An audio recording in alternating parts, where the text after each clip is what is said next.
by Scott Gilfoid after having been out of the ring for almost 1.5 years. Former light welterweight champion Amir King Khan 314-19 KOs says he'll be resuming his pro career. Khan, 30, apologized to his boxing fans on social media for his long absence from the ring, mentioning family problems as one of the reasons for his delay at resuming his career. Khan last fought on May 7 of last year, losing to WBC middleweight champion Saul Canelo Alvarez by a 6th-round knockout on HBO pay-per-view from the T-Mobile Arena in Las Vegas, Nevada. Khan was knocked unconscious by a right-hand counterpunch from Alvarez. Khan never saw the punch coming and it leveled him. Alvarez immediately jumped to his knees to check on Khan. It was a scary knockout. Khan had no business fighting a guy as heavy as Canelo, who looked like he weighed in the mid-170s on the night of the fight. For all intents and purposes, Khan was in the ring with the light heavyweight on the night. "Can't wait to get back in the ring, where I belong," Khan said on his Instagram site. "I apologize to all my fans for not being active for a year. I want this more than anyone. Time to make my comeback, right to the top where I belong." Khan will have a very difficult time returning to the top of the welterweight division. Even before Khan's knockout loss to Canelo, he wasn't at the top of the welterweight division in a true sense. Sure, the World Boxing Council had Khan rated at number 1 at 147 for the longest time, but he hadn't done anything to earn that ranking. Khan was beating guys like Chris Algieri, Devin Alexander, Luis Collazo and Julio Diaz. Those are not major players at 147. For Khan to be a top guy at welterweight now, he would need to be able to defeat fighters like Sean Porter, Errol Spence Jr., Keith "One-Time" Thurman, Jeff Horn and Danny Garcia. Horn is probably off limits to Khan due to him being with Top Rank, but the other guys are fighters that Khan would have to beat for him to return to the top.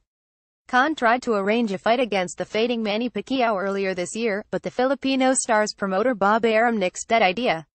Instead, Arum matched Pacquiao against one of his own top-rank fighters in Jeff Horn. Khan has the name to get some of the top fighters to face him like Spence, Porter and Danny Garcia. The problem is Khan would have problems taking the big punches from those guys. He is not cut out to fight at 147 against punchers like that. With all the time that Khan has been out of the ring, he's going to need to take at least 1 or 2 tune-ups to get himself back up to speed before he faces the talented welterweights. In Khan's last 2 fights against Chris Algieri and Canelo, he showed stamina problems. It's not surprising. When a fighter competes as seldom as Khan has, their conditioning takes a major hit. I doubt Khan will ever get the stamina back that he once had. Even when Khan does return to action, the odds of him fighting frequently are slim. For some reason, Khan doesn't choose to stay active like other fighters. If he only fights once a year, he's not going to be able to do much with what's left of his career.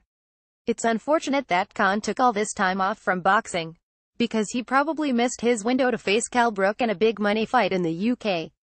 Khan Brook would have been a big deal in the UK. Had Khan pulled the trigger on the Brook fight, it would have saved the special one from fighting middleweight champion Gennady Golovkin last year. Brook wouldn't have taken the risky fight against GGG if he could have gotten the big money match he craved against Khan.